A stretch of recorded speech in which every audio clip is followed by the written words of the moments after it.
நபி ஸல்லல்லாஹு அலைஹி வஸல்லம் எந்த அளவிற்கு இந்த பாவத்தை பற்றி இந்த மனித குலத்திற்கு எச்சரிக்கை செய்தார்களேயானால், பின்னால் இந்த பாவம் இன்றைக்கு இஸ்லாமிய சமுதாயத்திடத்தில் எப்படியெல்லாம் வந்து கொண்டிருக்கிறது என்பதை நாங்கள் பின்னால் பார்க்கலாம். முதன்மையாக இந்த பாவம் எவ்வளவு பெரிய பாவம், அல்லாஹும் அவன் தூதரும் எந்த அளவிற்கு இந்த பாவத்தை எச்சரிக்கை செய்திருக்கிறார்கள் என்பதற்கு நபி ஸல்லல்லாஹு அலைஹி வஸல்லம் அவர்கள் கூறுகிறார்கள், ஒரு இறை நம்பிக்கையாளன் விபச்சாரம் செய்கிறான் என்று சொன்னார். ஒரு இறை நம்பிக்கையாளன் விபச்சாரம் செய்கிறான் என்று சொன்னால் அந்த நேரத்தில் அவன் இறை நம்பிக்கையாளனாகவே இருக்க மாட்டான். மற்ற எந்த பாவத்திற்கும் இந்த விபச்சாரம், திருட்டு என்ற இந்த ஒரு சில பாவத்திற்கு மட்டும் அல்லாஹ்வின் தூதர் சொன்ன வார்த்தை, ஒரு இறை நம்பிக்கையாளன் விபச்சாரம் செய்கிறான் என்று சொன்னால் அவனுடைய உள்ளத்திலே இறையச்சம் முழுமையாக நீங்கியதற்கு பிறகுதான் அவன் விபச்சாரம் செய்யக்கூடிய நேரத்திலே அவனிடத்திலிருந்து இறையச்சம் நீங்கி விடுகிறது.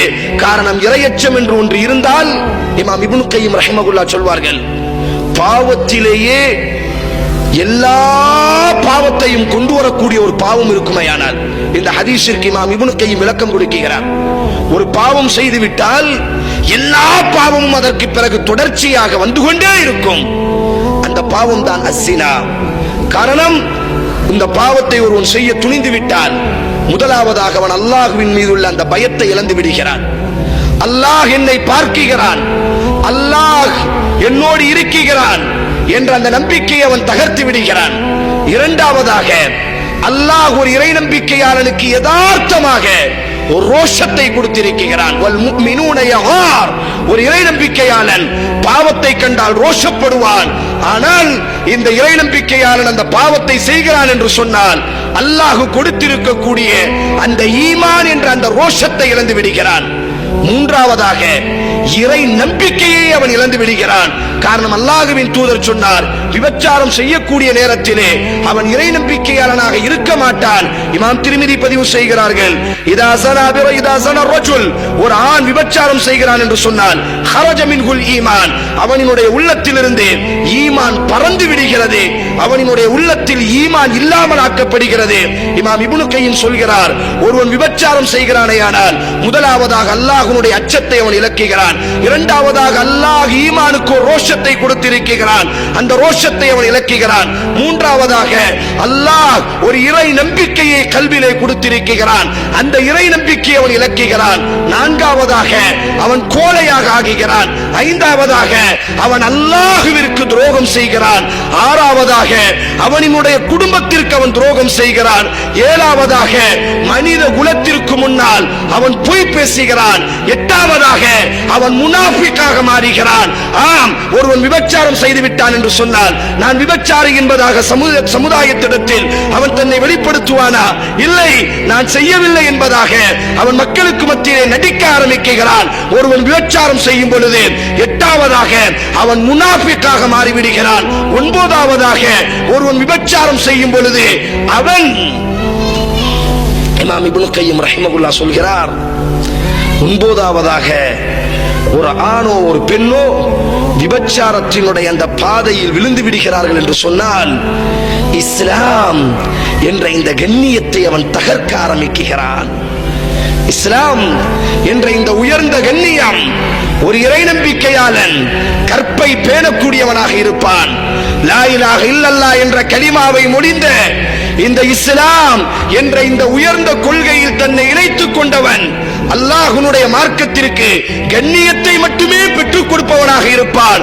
முஹம்மதின் சமுதாயத்தில் பிறந்த ஒருவன், முஹம்மது ஸல்லல்லாஹு அலைஹி வஸல்லத்தினுடைய உம்மத்தில் வாழ்ந்து கொண்டிருந்த ஒருவன் ஒரு பெண்ணோடு விபச்சாரம் செய்து விட்டான் என்பதாக முஹம்மது ஸல்லல்லாஹு அலைஹி வஸல்லத்தினுடைய மார்க்கத்திற்கே அவன் களங்கத்தை ஏற்படுத்தி விட்டான் என்பதாக இமாம் இப்னு கையிம் பதிவு செய்கிறார்களே. ஆனால் அதைத்தான் ரசூலுல்லாஹி ஸல்லல்லாஹு அலைஹி வஸல்லம் கூறினார். ஒரு நபர் விபச்சாரம் செய்கிறான் என்று சொன்னார், அவனுடைய உள்ளத்திலிருந்து ஈமான் பறக்க ஆரம்பித்து விடுகிறது. இன்னும் அல்லாஹ்வின் தூதர் ஸல்லல்லாஹு அலைஹி வஸல்லம் கூறினார்கள், இமாம் புகாரி பதிவு செய்கிறார், ஸலாஸத்துன் லா யுகல்லிமுஹுமுல்லாஹ் வலா யன்துரு இலைஹிம் வலா யுஸக்கீஹிம் யௌமல் கியாமத்தி வலஹும் அஸாபுன் அலீம். மூன்று பாவிகள், லா யுகல்லிமுஹுமுல்லாஹ், நாளைக்கு மறுமையில் அல்லாஹ் அவர்களோடு உறவாட மாட்டான். வலா யன்துரு இலைஹிம், தனது கருணையினுடைய அந்த பாச கண் கொண்டு அல்லாஹ் அந்த மூவரையும் பார்க்க மாட்டான். வலா யுஸக்கீஹிம், அவர்களை அல்லாஹ் நாளைக்கு மறுமையில் பரிசுத்தப்படுத்த மாட்டான். வலஹும் அஸாபுன் அலீம், வேதனைக்கு வேதனை ஊட்டக்கூடிய வேதனையை அல்லாஹ் அந்த மூன்று நபர்களின் மீதும் சாட்டி விடுவான். நபித்தோழர்கள் கேட்டார்கள், வமா ஹும் ஹாஉலா யா ரசூலல்லாஹ், யார் அந்த பாவிகள்? ஸலாஸத்துன் லா யுகல்லிமுஹுமுல்லாஹு யௌமல் கியாமா, விபச்சாரத்தை சாதாரணமாக ஏதோ எங்களுக்கு வாய்ப்பு இருக்குகிறது, எனக்கு சக்தி இருக்குகிறது, எனக்கு தொடர்பு இருக்குகிறது, தினமும் ஒரு பெண்ணோடி உறவு கொள்வதிலே ஒரு மகிழ்ச்சி இருக்குகிறது, தினமும் ஒரு பெண்ணோடி உறவு கொள்வதிலே ஒரு இன்பம் இருக்குகிறது என்ற தைரியத்தில், மமதையில் என்னை யார் கேட்க முடியும், என்னை யார் விமர்சிக்க முடியும், யார் இந்த உலகத்தில் யோக்கியமானவர்கள் என்று தப்பெண்ணத்தில் யாரெல்லாம் இந்த தவறு செய்வார்களோ, அல்லாஹ்வின் தூதர் ஸல்லல்லாஹு அலைஹி வஸல்லம் சொன்னார்கள், ஸலாஸத்துன், மூன்று நபர்கள், லா யுகல்லிமுஹுமுல்லாஹ், அல்லாஹ் நாளைக்கு மறுமையில் அவர்களோடு பேச மாட்டான். வலா யன்துரு இலைஹிம், அவர்களை கருணை கண் கொண்டு பார்க்க மாட்டான். வலா யுஸக்கீஹிம், நாளைக்கு மறுமையில் அல்லாஹ் அவர்களை பரிசுத்தப்படுத்த மாட்டான். வலஹும் அஸாபுன் அலீம், வேதனைக்கு வேதனை ஊட்டப்பட்ட வேதனையை அவர்கள் மீது அல்லாஹ் சாட்டுவான். வமா ஹும் ஹாஉலா யா ரசூலல்லாஹ், யார் அந்த பாவிகள்? அல்லாஹ்வின் தூதர் ஸல்லல்லாஹு அலைஹி வஸல்லம் கூறிய முதல் நபர் ஷைஹுன் ஸானின், வயது முதிர்ந்ததற்கு பிறகும் இந்த விபச்சாரத்தினுடைய சுகத்திற்காக வேண்டி, பெண் மீதுள்ள அந்த இச்சையினுடைய மோகத்திற்காக வேண்டி வயது முதிர்ந்ததற்கு பிறகும் கூட எவன் விபச்சாரம் செய்வானோ, இந்த ஹதீஸிற்கு இப்னு அப்பாஸ் விளக்கம் கொடுத்தார், 40 பாத ஸனா, 40 வயதிற்கு பிறகு எவன் விபச்சாரம் செய்தாலும் அல்லாஹ் இந்த துறையில் அவனை வைத்து பார்ப்பான். 40 வயது தாண்டியதற்கு பிறகு எவனெல்லாம் விபச்சாரம் செய்வானோ, சில மார்க்கறிஞர்கள், இப்னு மஸ்ஊத் ரலியல்லாஹு, இப்னு உமர் ரலியல்லாஹு போன்ற மார்க்கறிஞர்கள் இந்த ஹதீஸிற்கு விளக்கம் கொடுக்கும் பொழுது, பாதன் நிக்காஹ், நிக்காஹ்விற்கு பிறகு அவன் முதியவனாகத்தான் கருதப்படுவான். காரணம், ஹலாலான ஒரு சூழலை அல்லாஹ் வைத்திருக்கிறான். இப்னு அப்பாஸினுடைய வார்த்தை, 40 வயதிற்கு பிறகு எவனாவது விபச்சாரம் செய்தால் இந்த லிஸ்டிலே, இந்த தகுதியிலே அல்லாஹ் அவனை வைத்திருப்பான். இப்னு உமர் ரலியல்லாஹு, இப்னு மஸ்ஊத் ரலியல்லாஹுனுடைய கவுல், இவர்களினுடைய வார்த்தை என்ன?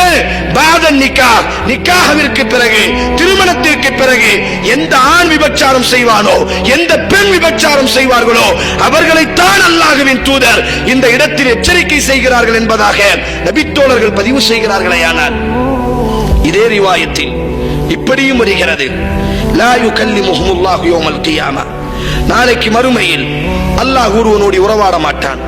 வலா யுஸக்கீஹிம், அவனை பரிசுத்தப்படுத்த மாட்டான். அவனை கண் கொண்டு, இரக்க கண் கொண்டு அல்லாஹ் பார்க்க மாட்டான்.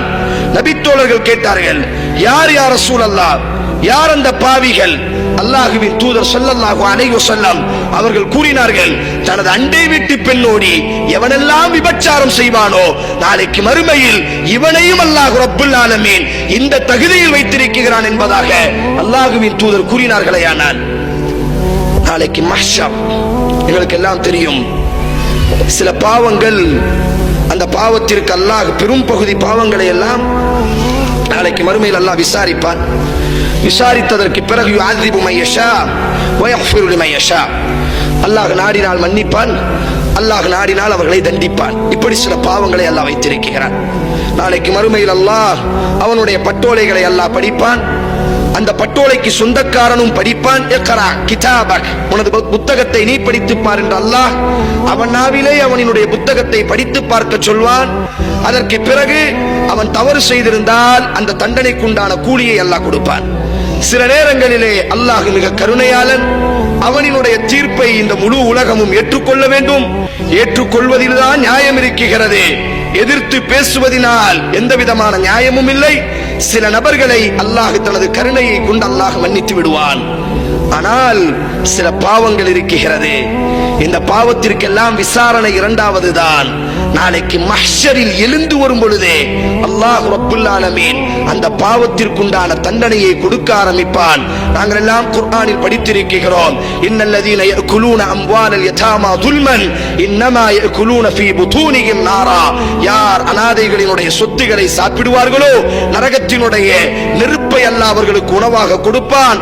அதுபோல யார் ஜகாத்து கொடுக்க மறுப்பார்களோ அந்த ஜகாத்தினுடைய அந்த செல்வங்களை எல்லாம் அல்லாஹ் ரப்புல் ஆலமீன் காய்ச்சி யௌம தஷ்ஹது அலை அல்லாஹ் ரப்புல் ஆலமீன் குர்ஆனில் பதிவு செய்கிறான், யௌம யுஹ்மா அலைஹா ஃபீ நாரி ஜஹன்னம் ஃபதுக்வா பிஹா ஜிபாபுகும் வஜுனூபுகும் வதுஹூருகும் ஹாதா மா கனஸ்தும் லிஅன்ஃபுஸிகும் ஃபதூகு மா குன்தும் தக்னிஸூன். யார் அல்லாஹ்வின் பாதையில் தங்களினுடைய தங்கங்களையும் வெள்ளியையும் ஜகாத்து கொடுக்கவில்லையோ நாளைக்கு மஹ்ஷரில் அது காய்ச்சப்படும். அவனினுடைய முதுகுகளிலும் அவர்களினுடைய முகங்களிலும் அது கோரி ஊத்தப்படும். அல்லாஹ் சொல்வான், ஹாதா மா கனஸ்தும் லிஅன்ஃபுஸிகும். நீ சேமித்த செல்வங்கள் இதுதான், இதைத்தான் நீ சேமித்து வைத்திருந்தாய். இதோ ஃபதூகு மா குன்தும் தக்னிஸூன். நீ சேமித்த உனது செல்வங்களை நீ சுவைத்து பார் என்பதாக நாளைக்கு மஹ்ஷரில் அல்லாஹ் தண்டனை கொடுப்பான். அல்லாஹ்வின் தூதர் கூறினார், யார் ஒட்டகத்திற்கு ஜகாத்து கொடுக்கவில்லையோ அவரினுடைய ஒட்டகம் நாளைக்கு இவன் கபரில் இருந்து எழுந்து வரும் பொழுது அவனினுடைய பிடரியில் அது ஓங்கி மிதிக்கும். அவன் அந்த மஹ்ஷரில் படுத்து கிடப்பான். ஒட்டகங்கள் அவனுக்கு மேலாக பயணம் செய்து கொண்டே இருக்கும். இப்படி நாளைக்கு மறுமையில் சில பாவங்கள் அல்லாஹ்வின் தூதர் அல்லாஹ் குர்ஆனில் பதிவு செய்கிறான். நபியே, எந்த நபிக்கும் அநீதம் செய்வது அநியாயம் செய்வதை நான் ஹலாலாக்கவில்லை. அல்லாஹ்வின் தூதர் கூறினார், யார் இந்த உலகத்தில் அநியாயம் செய்வார்களோ அக்கிரமம் செய்வார்களோ பிறருக்கு யார் அநீதம் செய்வார்களோ நாளைக்கு மறுமையில் அவன் மஹ்ஷரில் இருந்து எழுந்து வரும் பொழுது அவனினுடைய பித்தட்டியில் அல்லாஹ் லிவா அல்லாஹ் ஒரு கொடியை மாட்டி விடுவான். அந்த கொடியில் எழுதப்பட்டிருக்கும், ஃபுலான் இப்னு ஃபுலான், இன்னாரினுடைய மகன் நான், இன்னாரினுடைய மகனுக்கு அநியாயம் செய்தேன், இன்னாரினுடைய மகனினுடைய சொத்தை சூறையாடினேன், இன்னாரினுடைய மகனுக்கு நான் கட்ட பஞ்சாயத்து செய்தேன் என்பதாக அவனினுடைய கொடியில் பொறிக்கப்பட்டிருக்கும் என்பதாக அல்லாஹ்வின் தூதர் சில பாவங்களை பட்டியலிட்டார்களா இல்லையா? அதுபோல் அல்லாஹ்வின் தூதர் ஒரு பாவத்தை கூறினார். நாளைக்கு மறுமையிலே மஹ்ஷரில் இருந்து ஒரு கூட்டம் எழுப்பப்படுவார்கள். அவர்கள் எழுந்து வரும் பொழுது அவர்களினுடைய மர்ம உறுப்பிலிருந்து ரீஹன் ஹபீஸா ஒரு துர்நாற்றம் வீச ஆரம்பிக்கும். மக்கள் எல்லாம் விரண்டு ஓடுவார்கள். மக்கள் எல்லாம் நாலாபுறங்களிலும் பதற ஆரம்பிப்பார்கள். நரகவாசிகள் அல்லாஹ்விடத்தில் பிரார்த்திப்பார்கள், யா அல்லாஹ், யா அல்லாஹ், எங்களுக்கு நரகம் என்பதாக நீ தீர்ப்பு கொடுத்து விட்டாய். அஹ்கமுல் ஹாக்கிமீன், நீதிபதிகளுக்கெல்லாம் உயர்ந்த நீதிபதி யா அல்லாஹ், நீ தீர்ப்பு கொடுத்து விட்டால் உனது தீர்ப்பிலே நாங்கள் எதிர்கேள்வி கேட்க முடியாது. எங்களுக்கு நரகமே என்றாலும் இந்த பாவிகளோடு எங்களை நீ நரகத்தில் போட்டு விடாதே யா அல்லாஹ். இந்த கேடுகெட்ட நாற்றத்தோடு எங்களை நரகத்தில் நீ தள்ளி விடாதே யா அல்லாஹ். அவர்களையும் எங்களையும் நீ பிரித்து விடு யா அல்லாஹ் என்று நரகவாசிகள் புலம்பக்கூடிய நாள் அந்த நாள். நபித்தோழர்கள் கேட்டார்கள், யார் யா ரசூலல்லாஹ், நாளைக்கு மறுமையிலே மக்கள் எல்லாம் இவர்கள் எழுந்து வரும் பொழுது நாலாபுறங்களிலும் ஓட ஆரம்பிப்பார்கள். எங்கள் பக்கம் வராதீர்கள், எங்களோடு நிற்காதீர்கள், நரகவாசி பயப்படுவான். அல்லாஹ்வின் தூதர் கூறினார்கள், இமாம் ஹாக்கிம் பதிவு செய்கிறார், நரகவாசிகள் பதறுவார்கள், இவர்களோடு எங்களுக்கு நரகத்தை நீ தந்து விடாதே, எங்களுக்கென்று ஒரு தனி நரகம் இருக்கட்டும். இந்த பாவியோடி நரகத்தினுடைய வேதனைகளை தாங்க முடியுமா முடியாதா என்று எங்களுக்கு தெரியாது. ஆனால் இந்த பாவியினுடைய துர்நாற்றத்தை எங்களால் தாங்க முடியவில்லை யா அல்லாஹ். நபித்தோழர்கள் கேட்டார்கள், யார் யா ரசூலல்லாஹ் அந்த பாவிகள்? அல்லாஹ்வின் தூதர் ஸல்லல்லாஹு அலைஹி வஸல்லம் கூறினார், இந்த பூமி பந்தில் அல்லாஹ் ஹலாலாக்காத விபச்சாரத்தை இவர்கள் ஹலாலாக்கினார்கள். விபச்சாரம் என்ன தைரியம்? சாதாரணமாக ஒரு 5 நிமிடம் 10 நிமிடம் முடியக்கூடிய ஒரு சுகம் என்று நாங்கள் நினைத்துக் கொண்டிருக்கிறோம். ஏதோ இன்பமாகத்தான் இருக்கும். ஸையன லஹும் ஷைத்தானு அமாலஹும், ஷைத்தான் தனது செயல்களை அழகுபடுத்தி காமிப்பான். ஏதோ தினமும் ஒரு பெண்ணை ரசிப்பதும், தினமும் ஒரு பெண்ணோடி உறவாடுவதும், தினமும் ஒரு பெண்ணோடி உடலுறவு கொள்வதும் கண்டிப்பாக இன்பமாக கூட இருக்கலாம். ஆனால் நாளைக்கு மறுமையில் யார் இந்த பாவத்தை செய்வார்களோ நாளைக்கு மஹ்ஷரில் எழுந்து வரும் பொழுதே அதை பார்த்தவுடன் தெரிந்து கொள்வார்கள். அஸ்ஸானி, விபச்சாரன் வருகிறான். கொஞ்சம் யோசித்து பார். நாளைக்கு நபி நிற்பார். நாளைக்கு எங்கள் நபி உருவாக்கிய அபூபக்கர், உமர், உஸ்மான் ரலியல்லாஹு தஆலா அன்ஹு, எங்களினுடைய தாய் ஹதீஜா, எங்களினுடைய தாய் ஆயிஷா, எங்களினுடைய தாய் மரியம் அலைஹிஸ்ஸலாத்து வஸ்ஸலாம், இவர்களுக்கு முன்னால் மக்கள் யார் இந்த விபச்சாரம் செய்வார்களோ வானவர்கள் சொல்வார்கள், அல்லாஹ்வின் தூதரே, உங்கள் சமுதாயத்தை சார்ந்த விபச்சாரி இவன். விபச்சாரிய நீ விபச்சாரின்னு சொல்லி இன்னைக்கு சொன்னா எவ்வளவு கோபப்படுவான், எவ்வளவு கோபப்படுவான். விபச்சாரம் என்று சொன்னால், விபச்சாரி என்று சொன்னால் ஏதோ தொழிலுக்கு செய்பவர்கள் மட்டுமல்ல, தங்களினுடைய உணர்வுகளை தனித்துக் கொள்பவர்களுக்கும் மார்க்கம்